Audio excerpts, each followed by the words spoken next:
Hello and welcome to another episode of yeah, jokes aside, Pirates will win the league. Oh, Pirates might win the league. Pirates may win the league. I'm sure it's not a far-fetched notion at this point in time. The Buccaneers took to the top of the log this past weekend. But on this episode of the Indie Sports Show, we discuss why the Sea Robbers may possibly be the champions of the Betway Premiership this season. But also, we take a look at why, or rather how, Mamelodi Sundowns and Kaizer Chiefs did in terms of their continental competition this season, and how it's going to shape up for them looking forward in those respective competitions as well. So for the next couple of minutes, strap in and let's see how much of that we can actually get through once more. So I was at the Moses Mabhida Stadium yesterday watching potentially a team that could be champions of the league this season. Of course, Orlando Pirates. 2 goals by Evidence Makgopa and Tito Maswanganyi took them to the top of the Betway Premiership log, defeating Durban City at the Moses Mabhida Stadium, as I said. 3 talking points for me: Pirates' potential and why they could be champions, the influence of Relebohile Mofokeng, and the tricky situation of a Tito Maswanganyi at Orlando Pirates. Firstly, why Pirates may win the league. So, for as long as we've known, for the past 15 years, we've seen Sundowns dominate domestic football, and they've done that with a lot of familiar but also consistent components to their team. Number one, they've had a huge contingent of Bafana players in their team, but also they've had huge squad depth, which many have actually attributed to their ability to spend on the market. But Pirates have seemingly matched that for me. Pirates were able to bring on Oswald Napolis. Pirates were able to bring on a Kabelo Dlamini. Pirates were able to bring on a Makehleni Makaula. Pirates were able to play without the influence of a Sihlenduli. Pirates were able to bench Lehlohonolo Siema, who's been a breakthrough player. So these are players that are actually good enough to start for Pirates, but they're not, because only 11 players play on the pitch, which speaks to the squad depth of Orlando Pirates. Number 2, Pirates have a huge Bafana contingent in their team. Like I said, Sundowns have had that for the longest time, and they've somewhat stabilized Bafana and helped the tenure of Coach Hugo Bruce. But now Pirates have had, I think in the past 3 or 4 camps, Pirates have had at least 7 or 8 players in the Bafana team, which does not only speak to the consistent levels that these players are putting through, but also the quality of the type of player that Pirates have in the change room. So, do I believe Pirates could be champions? Yes, of course. But let's not get ahead of ourselves. We've seen Sundowns chase titles. We've seen Sundowns lead titles. So I know, you know, everyone knows Sundowns is capable of chasing down Pirates. And I mean, it's only a 3-point gap anyway. So we can't get ahead of ourselves. But I know we say this every season, but I think this Pirates team is possibly the biggest threat that we've had in the past 10 years in terms of domestic football. I think this Pirates team is actually capable of playing through an entire season and keeping a consistent run of form to be able to snatch the league away from Sundowns. 2, Relebohile Mofokeng. I don't think we understand what it is that we're actually watching there. Yes, we've raved about him, the star boy of South African football. He's everything to Orlando Pirates.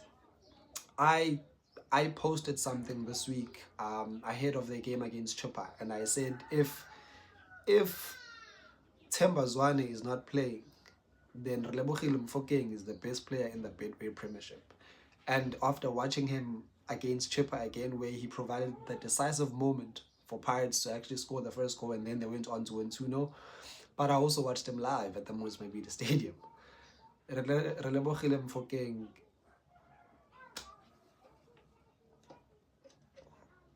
that's basically all I'm able to do. I don't know what to say, because we've spoken about his skill, we've spoken about his intelligence, his positioning, his maturity, his technical ability, his temperament. I don't know how a player has all of that at 20. I don't know how he runs, or rather he leads an Orlando Pirates team consistently at 20 years old. Relebohile does that with ease. So that's my Relebohile appreciation moment. We move on to the another, or rather opposite, Tito Maswangan. Tito, of course, I think it was player of the season 2 seasons ago, or rather, yeah, 2 seasons ago. The darlings of the Orlando Pirates crowd, the darlings of South African football. If everyone knows the chant, Hey Tito started with him. So fast forward now, Pirates fans are calling for him to be substituted at the Mamelodi Stadium. The cruelty of football, yes, but how does Coach Watu handle that? Okay, Tito won't be playing the Carling Knockout Cup final because, of course, the yellow card that he got yesterday against Durban City. But how does Coach Watu handle that? So I'm no coach, but I've been a football player. Not professionally, but I've played football. I think the way that Coach Watu is handling the situation of Tito Maswanganyi, I think is the perfect way to do it. We all know, or rather we've all seen how people have spoken about Tito's personality and how he's a very head down, egotistic but very head down type of player. And for the coach to not sort of isolate him or try to, throw things at him in an effort to try to make him prove himself to, like, it doesn't work with the kind of player that Tito is. Tito needs you to believe in him the same way that Kevin Hunt believed in him at Supersports, the same way Jose Rivero believed in him when he arrived at Pirates. And when he scored that goal, I saw the coach running over to him and gave him a big hug, and even gave him an even bigger hug when he substituted him 30 seconds later. I think that's the perfect way to deal with the Tito Maswangan situation. So how that will turn out, or how that will see him fare for the rest of the season, we're going to see that. But I think Coach Abdesalam Wadu is handling that situation perfectly. And potentially, he could be the masterstroke, or either the final touch to Orlando Pirates potentially being champions for the first time in I don't know how many years. So, yeah, on the opposite side of Soweto, notice how my voice has just gone lower. I'm kidding. Yeah, on the opposite side of Soweto, rather in Polokwane, where Chiefs were playing their second CAF Confederation Cup game against Egyptian giants Zamalek, of course.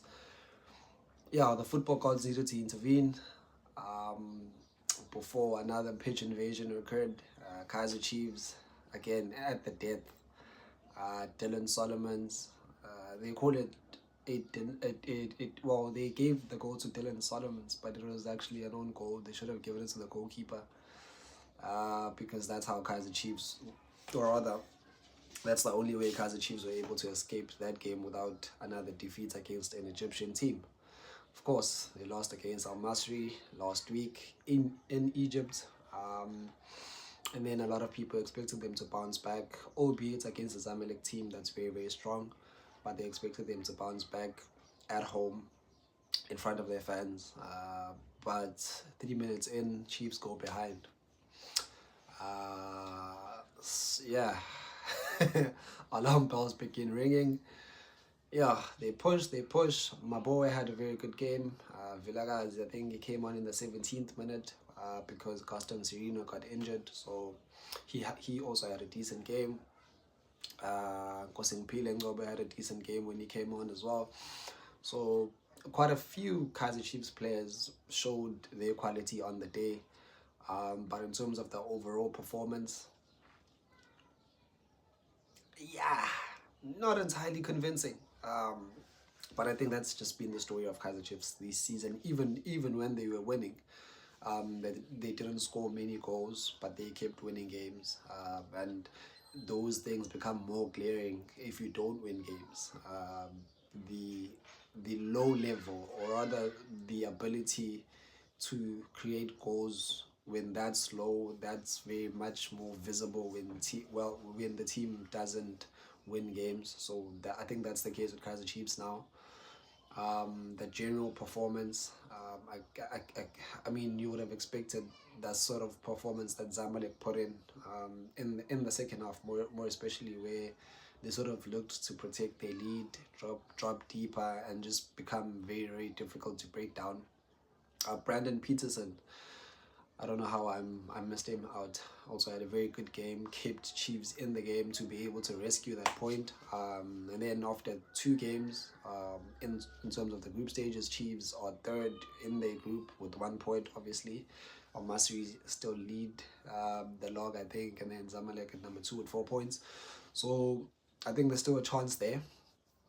I don't know how much confidence that type of performance inspires, not only from a fan's perspective, but from a management perspective. Because I think when the management chose to keep Coach Khalil Ben Youssef and Coach Cedric Kadze, they were looking for continuity, and they didn't want to disrupt the team much.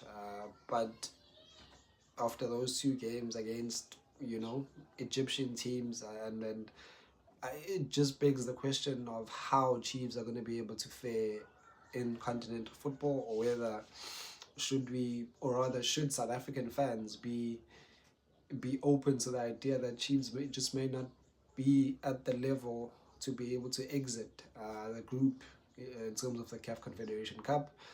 We know Cedric Kadze spoke yesterday, and he promised Chiefs fans that the club would qualify for the knockout stages. How that is going to happen, we still don't know. But yeah, I think my summary of that Kaizer Chiefs performance, more alarm bells ringing. I think they desperately miss Lelepo up front. I mean, he was there at the start of the season as well, but I think he's their best attacker, and if he's not playing, and if Mayo doesn't catch fire soon as well, I think they're going to have a problem there, in terms of maintaining not only their top 3 spots in the Betway Premiership, but also recovering and placing themselves in contention for the knockout stages of the CAF Confederation Cup. And then finally, the Rulani Mokwena clash. Yeah, of course, Mamelodi Sundowns travelled to Algeria to visit their former coach, Rulani Mokwena, who is now the coach of MC Alger in the CAF Champions League. There's levels to this thing. Champions League. The game ended in a goalless draw. Not what you would expect from 2 teams that have had Rulani in their camp. But anyway, Mamelodi Sundowns. Okay, let's start with MC Alger. I've seen a few games of them. I wasn't of the notion that they would be able to beat Sundowns, so I wasn't proven entirely wrong when it comes to that. I just looked at their quality and the type of players, the type of players that they have in their team, and it's just their technical ability. And given their, experience in terms of CAF Champions League as opposed to Mamelodi Sundowns, I didn't think Sundowns would lose that game. So the results doesn't really surprise me, but the performance does, and the performance surprises me from a Sundowns perspective now. So this depends on whether you're a glass half full or glass half empty kind of person. Miguel Cardozo takes Sundowns to Algeria against a team that they expected to beat, albeit away, sharp. But it's a team that they're expected to beat, given Sundowns' culture, given Sundowns' quality, the coach, and his quality. He's taken 2 teams to the CAF Champions League final 2 years in a row now. So you would have expected that Sundowns were the better opposition on paper. But Sundowns finished the game without a shot on target. So now, again, glass half full, glass half empty. If you look at that game and you say Sundowns went away to Algeria against a team coached by Coach Rulani, who's a very good coach, a coach who knows them, who knows the players, Sundowns, after winning their first CAF Champions League game, they go away and they draw, which is usually what most teams do in terms of the North African teams or the teams that end up winning the championship. They go to these difficult teams, difficult countries, and they get draws, but they always win at home. So if you're a glass half full kind of person, this is a good result for Mamelodi Sundowns, and I think Coach Miguel Cardozo probably felt this was a perfect result for him and his side. If you saw him at full time, when the full time whistle blew, hugged everyone, ecstatic about the results, got out of there without losing the game. But if you're a guy half empty, if you are a half empty kind of person, then you look at that result and go, if you're Mamelodi Sundowns and you want to be taken seriously as the contenders of the CAF Champions League, you go out there against your former coach, against a team that's just settling in with a new coach. You go out there, you beat them, but not only just beat them, but you go out there and you beat them convincingly. You create chances, you show your quality, you show your composure. But they didn't do that. So now, why that was the case, we don't know. We can only assume it was Coach Miguel Cardozo's tactics, it was Coach Rulani Mokwena's tactics, the players, the quality, the mentality, all of those things put together. But if you're a South African football fan, you did not enjoy that because, of course, even though Sundowns had spells in the game where they were able to dominate possession, but they always dominate possession anyway. But they didn't show the kind of quality that we know them for, the kind of crisp in the final third, or crispness that we know from them in the final third.